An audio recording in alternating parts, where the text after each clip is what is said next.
Into comedian as well. Odi Ahenkan. Any Ghana for no abe clash with Honorable Felix Ofosu Kwaakye. Our president suffer for information. And of His Excellency himself, John Mahama. And of the Almighty Sam George. When it comes to the issue of LGBTQ plus bill, now you see inside Ghana Parliament, Odi Ahenkan abege kanadwe because His Excellency Ofosu Kwaakye any Sam George make it twist bi omu make you ten bom say hwe ehen ya Kwaakye enye se na mo ka kire ye monye careful o wa be clash with them memo tribune no kire wa dwen ama me e wo comment section aha Penyah block media mesro say any day mu o be like video no that one subscribe button some be click notification icon for latest update some be kire wa dwen de ama me e wo comment section so ba so no share for anya bi ahwe so o hwemo a ye ko 2024 elections ni mu no ade ba ko e be center of the conversation, the issue of LGBTQ plus, trumu lesbianism. Ghana ha, easy. Easy, near the Jinagu for the council, and our anti-LGBTQ plus bill on term on sign bill no. Na emaya mera, na say who's obedient to ma, yen jail no, yen fine no, say emaya criminal offense. Our Ghana hanamo. Emma Parliament for sure. Parliament passed the bill, but the bill never got to the table of a Kufuor. But NDC used it against him. Said, yeah, the bill not go to Kufuor table. Said, or the pen best sign signature keke. But the Kufuor doesn't want to sign it. That's how they propagated their information. That's how they presented their stories to Ghanaians. Meanwhile, this LGBTQ plus bill no. 2015 mo hono Sam George mo etiso. Sam George ebe defended because that time now fena started for no homosexuality. That to Ghana ha. Sam George was able to defend it.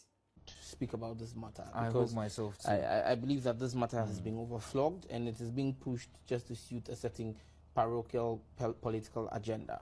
See, irrespective of my personal opinions on homosexuals, the constitution of this country remains supreme. More pause, please. The constitution remains supreme, and the constitution of this country enjoins that everybody has rights and that their rights protected. It's actually one of the preambles to the Constitution of the Republic of Ghana. The International Declaration of the Rights of Persons and all of that, And so the point is, the Constitution determines that every human being should have rights. Okay. It doesn't go ahead to break down if the human beings should be straight or gay. That is for the country to determine, individual countries. Yes, that is for individual countries to determine. Look, Ali, I believe that the amount of time we have, and this challenge to the Ghanaian media, I think the media is the fourth estate of the realm. Of course. And they have a duty of entertaining and educating people at the same time. Okay. Edutainment, they call it. We must pick issues which are of necessity to the Ghanaian people. The amount of airtime we have wasted, I call it wasted, not spent. Talking about gays. When we have pertinent issues of water, pertinent issues of power, we have potential petrol prices going up. Look, those are the things which bother the Ali or what? Everybody, the truck pusher, everybody, the shoe shine boy, Kaya. Akwele who sells Kelewele, or is it Enyonam? Anybody. Bush Canteen. Look, those are the issues. Beans. They don't care whether the president's friend who published this book is gay. No, they want to have potable drinking water. That time, na omu network I say we should consider important issues. Yensuo kura nyenyanwani ni yan focus on that. Nenya gay nyema hu hia na Sam George can say 2015. But interestingly, Sam George no defend Abraham in the party ever office no 2021 I don't go for that bill no ebe to Ghana Parliament. Ezeku father and sign. It wasn't even 2021, it was 2023. And Sam George call Ghana Parliament LGBTQ plus bill. Say Ezeku father and sign. Any ebe ho be ye bebrebe. Emma Ghana so for no obi adanu tum e can be Dr. Lawrence Tete on kan dey Duncan Williams nyina can be go fi odro nyina dey everyone no say so for nyina so regional mu. Because of that, Omunina through support Edema John Mahama and NDC because by then Mahama was meeting with the clergy and he was promising them face to face, head on, and he was telling them lies. Now Sam George adding there also can be Emma Sam George can have 2024 elections no. If you vote for Bawumia, you are voting for homosexuality. It means that open you need two more Ghana. When you vote for NDC, you are voting for God. Mean you don't want gay and lesbianism. Emma Sam George the Ebusion Okasapa. Okasapa Banansemu. Anna Mahama Echo PMO World Summit Bias World Organization come here conference we go PMO as and a honor. I can't say me say over me my Ghana mu a Ghana no anti-LGBTQ plus bill no dey ensure that the priority of we the country, we the people of Ghana. Ensure that priority. Now we are focusing on how to create jobs because you see new near they are doing no more education cry BB or something which is there be near they are there anti-LGBTQ plus bill and yeah topmost priority. Meanwhile in opposition they made it a topmost priority. Emma Sembe de Jada we say by na Sam George and attacking Yakugu so etima Sam George make key post I want a Twitter and not say dear X. In 2017, when many were afraid to speak for the NDC after the massive 2016 election defeat, a few of us stood up and filled the gap. I was on TV and radio, sometimes 3 times a day. I was on the floor of Parliament as part of Party 106 against the MPP's 169 members of Parliament. I made sure my voice was heard. Today, I see the slicing and reposting of old videos to set an agenda. Just what you say and there that time no much but or try be say a better nka enipa omupa na that omu house on NDC ewo 106 MPs MP for 169 but still he tried so that his voice will be heard. But now who say this for kaye no ye twitwa bi ba and e say post bi e dey set agenda. I smile and say I have paid my dues. You may think you are cooking, but with each video you post, you showed the stripes on my shoulder as I fought to bring my party, the NDC, to power. I stood for something I believe in, the return of JM. Next, I'm going to say, some videos now moko fa bano ana se Mahama bana wan sign anti-LGBTQ plus bill na Mahama will know no peace. Some video mo di ba nyina. What say munyai? Oh no.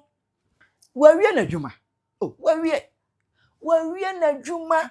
Dia no nyina kokotako ne ahantan kasa na temdidie ne niema sanjo die nyina no. Incompetent and useless the president is. You can't say it any way nicer. And this one, when I say he's a useless president, I'm being very charitable and nice and kind to him. Because the president sits on his ears, so he doesn't hear when we talk. If the president... No, Chiremu said he did all this because he wanted John Mahama back to power. Just like that. He just paid his dues to the NDC. Asa. Not Ghana at heart, but just to have his party in office. Now say, you tell no Tristan no it also. Emma Mahama Beka say, LGBTQ is not our priority, no. MPP, omu house akwa. It almost almost raise concern be near the other referring Mahama to his 2024 campaign messages any other day. And I'm so my fellows Ofosu Kwaakye so because the say massa MP for massa mongo tenase crash mongo tenase kura mongo pebe bintina na LGBTQ is not the priority of Ghana as Mahama is saying. It is not a priority. Now I know Odi Ahenkan say ensiri ni tirimu eden na goso Ghana ha do Sam George Mahama ne fellow Ofosu Kwaakye dey na gosi eti ene we ene nsem a Odi Ahenkan abeka and someone can find sustenance in another Danko for former president. Yeah. Yetimi ayana. You can say Chebi at the headquarters of Galamsey. At this frat, you will not see Galamsey for. I heard you show Papa, because some impeders a cassette Mura or Sergeant for Moto for a penny. No man will look at set you 2 4 or Sergeant for Toba for the Mammy to be CNE. Because so many perifois on boy chidom. Into me, the Magimuno says some George Ewo Ferry. Now, Obetiman show leadership skills. This is the time. He was part of the demonstrators. So we call block with 37 military hospital. I'm going to be we. Oh, Ghana, huh? That's no go. One event say, some go for your family say, I can say democracy hub. No democracy. Exactly. We, I'm a business organizer. Almost in a Ghana for Sabi, Ghana for 1 week, Baku and Eden. When somebody catch a Ghana for 2024. Some of the kind now so Oguso Elkosu gidigidi. And you are one of the champion guys, Sam George. I would dear Nimu. On Sabe catch say videos are ever bonten how because you did it. Said a bear or party ever bad bem. I mean funny born channel. Now Mahama for some Penyah. Chairman. Again, how I no pay. Chairman General never have say Galam say they will can. There be a car Galam say LGBTQ. Chairman, I know they all cannot say they don't start war Makumano. Are they? LGBT no. Chairman, LGBT I said they may carry your corners and never that's why I'm a happy man. When you ready, Kafra. I'm telling you. Because Chairman, for the life of me, tias here, the Beman Nipa be a junior yen say. Share. Pretty joy city hey. No one never kono. Share jare. Chairman, how do I imagine that? Straight bullets better Jayaji. Say Bema say on we are see our buyer no. Man and the call don't know our person one in the da. Yes, we are and then we are struggling with the best weather. Chairman 2024 obi obe country will say LGBT whatever it is no. Na enye key issue in deciding the fate of that election no. No be okay.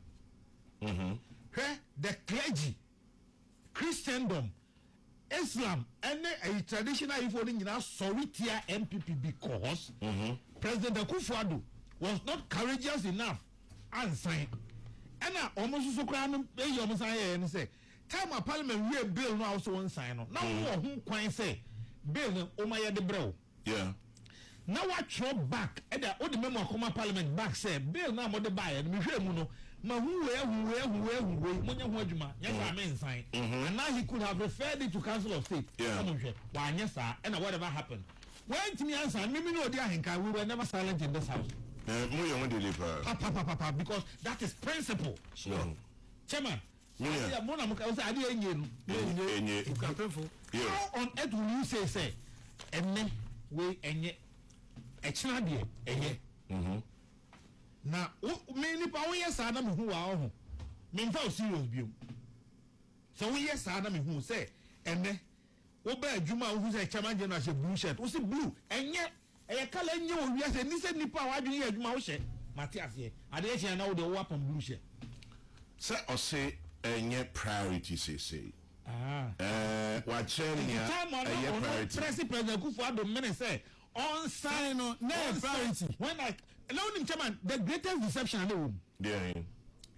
President Mahama, Sam George, any NDC for another abren almost President Akufo-Addo many can be no. Na omo de omanya kwan ya adwuma of parliament dan nim say in the life of a parliament say bill bi ba na president assent na say sa parliament ni free ho bill no awu this year Sabe she bibia ase foforo no correct what is our conversation they never said that all they said was that motuma ye buy ya mesign because President Mahama will know no peace from me Sam George and indeed on President Mahama nankasa so can say or your assemblies of God ni gideate motuma me buy ya mesign motuma me buy ya mesign chairman Ghana Catholic Bishops Conference on me no my adwuma bebre ni ade kakra na yeah chairman say when omu sigina omu take a decision on issue ahụ no they are so convinced say ade we say ne say no be bia ni abeka bishops you better say chairman go to heaven and come but omu so omu gina no e ho an no omu gina and time no omu take a decision about LGBT no you could see that anger in them in the Catholic Bishops Conference. You could see it is because they chiwade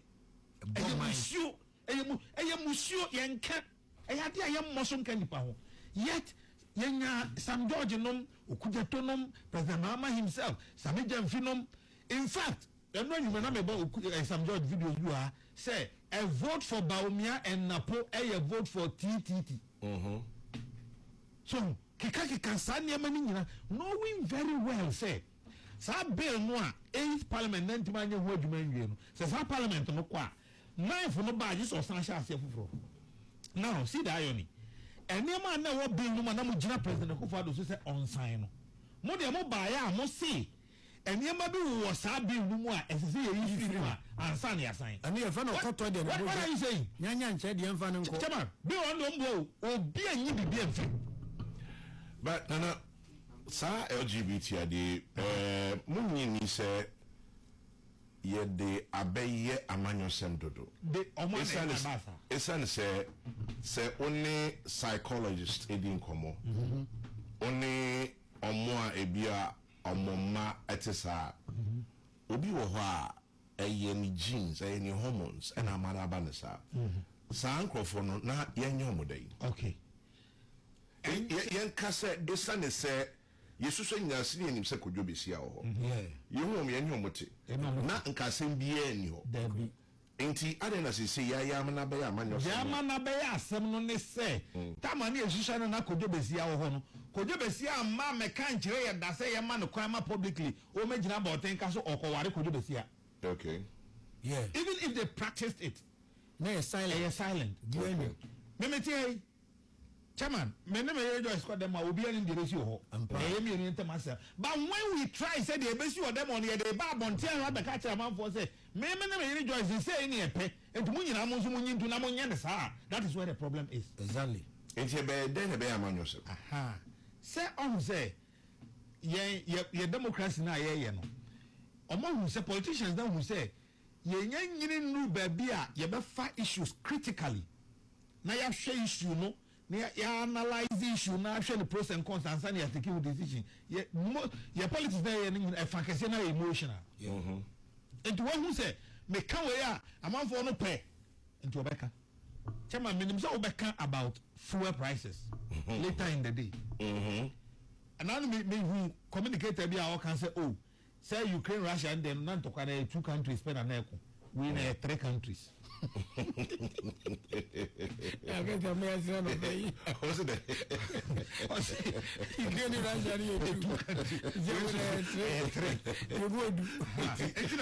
To see back. It's a way affected. So you see, and no, Obi Kachina will say, Ukraine, Russia, etia grains. Iron rods, next time many Africans and Ukraine, but and the impact no, we see exogenous factors and affecting Ghana. Now, bomb would be a metal Ghana. Fine, Yatiasi. Yajitum, a year because I know one more brave year now, Canasa. Or how much I was a clamor for them. Enti, then a media, a Mohammed. Then another chairman, who near no, not at the crown way, see who near not Bressona, who see.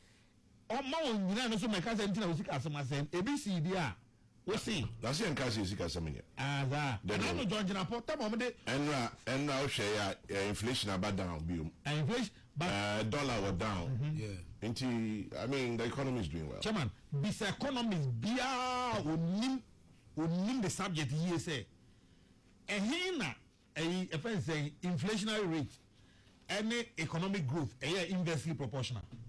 Say inflation no na drive on yema nyina no ebre no eba form no na enema bo rather no inflation that is supposed to stabilize prices rampant pricing of goods and services no eno mo ba form na enema ekosoro yen kan se enema enkosoro be see speed enema na de kosoro abras speed be na chance say inflation chairman speed be na chance set am inflation what 23% na fu we 14.2 na inflation about 3.3 uko total says here diesel 18.67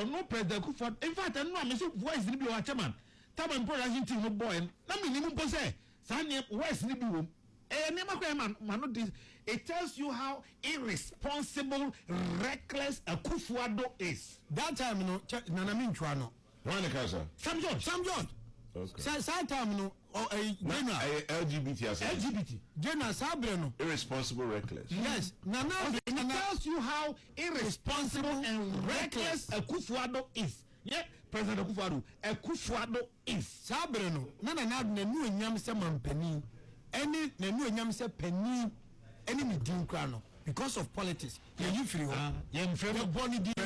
You friend Nana. Just as we are mobra, I say we are mobra. You know, make us a Sam George. So who pass through Ghana for the Ghana for? Now politics pan war yet dirty politics. He should be the first person. Our Penyah administration or resign, and he must be sad because he has not been truthful. Chama, he has not been truthful. I'm telling you, he has not been. Chama, Yankolana yet to Tabia the auto to Abrofuni Somuko, Omodintia, Padabia, who can see a generation. See, Antity, who ya, ye never bregu. Young fan tro, Emigna to me, Emibumai. Some dog didn't trot a Ghana for. Obugana Parifuatia. A new publisher, Edward Young for Ofosu Kwaakye or Casa de Ma buying Asɛm Abediga. And as more can is one can you say one can and no Honsubaya and one papa. Get Jamaica and say, May acquire me. So I got on one of my mo acquire me. Baby would be and one and the Begina. So I was you for more to for the penny watching him. So be sorry to watch him now. I'm sorry to watch him. It is a measure to back on. Some and a friend of Ofosu Kwaakye say, Mamma, my MPP for MPP no more any Pineapple Parliament on 87. Was it MPP a waste time on LGBTQ? Was it a dear Ghana for here in Primprino? A year LGBTQ and a Ghana for here. Ghana for one of our Pediani, Papa, school papa, has pity, Apomdi papa. And Tinya dear Banu Besse na LGBTQ, na Reverend John in Team for Dromo, a press conference, Nana Bim up and yan in the Ghana for Tom, and only a summer a year for the Ofosu Kwaakye. Now make Gina Wilson, Nama Bo Reverend John in Team for Draw Abaso. Sir, what to me a Gina now so, and when I want no. Sam George, and your food will be aka, and the private member Bill Queno. If you didn't swan yet, now boy, Sam George, the Reverend John in Tima Basso said, a Jumamuyani, a Jumapa, and the Bishop Aginasari, Pere Chapel, Grave, Wire, every good Sam George, a pump, and a man who ye never bumping for Basso. Why they need refeed a pump, send what boy. Friends of Ofosu Kwaakye, on one young for, ye can pay at the actual, said Okana, and Yan Kure. Yen tieni nen tieni china ya di obuani ani deni a obrasie mo ye mpanifo mo na di oman ahya mo center ni die bi efata de bema mo but for you to tell us say LGBTQ enya hia de ma Ghana no oboa eya hia de ma Ghana wo tete oba san na sabin previousa oba ba apia bontin wiele gonvio KNUST pole ebobra na oba fie no oba de na chi se eneye ene oba na Sabi not to tea out to Taklano, Titi Papa Ben. Oh, say a priority. You find your example, Omano, you form your example. Yamin Pemu. So I see your priority. Yamin Pemu, you form your example. You don't wish evil for Obia. Almost see your priority. Priority, yeah, but politics of Obia. It's in I say a Yaku could draw. I ain't in example. No one bet you not back up at Sima because I have priority. I have priority. I saw for to Ram Ghana, I'm sorry. Modina, oh, Uban and Nadu Diana, I said, I said, oh, Quaman and Nadu. And was more can't Modin and Nadu and Nimia form to say, a quadribia, fruit. I fed you do so, I'm going to priority. And you want everybody to keep quiet. Who told you we shall come? From a man for an example. I see, a man is a shame, and your priority, and your priority, and your priority saying, Said you be a new here. Sana ntete panya pomudi papa ehia bema ko fa na nwanku bema to unim ya ya de bema no unim emusu ya so ya pomudi ho nsem anye ni sin ko hospital ko si do be na ya fa atuma to abu to aye hwe na ko hospital na mpa so ni wa o to abu agu no na ekwe wa na abeti enti for Ofosu Kwaakye we honorable there ye de wani de bema who say me who say who did ya tembiasa enti ye de wani de bema but onua ebeya Bo papa manie ye nyai papa o mampani Mahama ono esiso no esisu ma anko no o hwemu ongongo ba papa manie tini wo ya pa wo for Ofosu ni pa mu obi ka se ni odwenjina na ne ba nyina ono de ne papa ka no eno ka bia fo aso repeat ya wo ti wo ya pa yesraw ma obuani ani de wo ho no ye protect wo kama we are young man and we are juma to aso ye wa juma pa LGBT no hwan no ye mpene ne mpene kira ye nso so kra ko wani kira wa bi mame e wo comment section ai Penyah Block Media.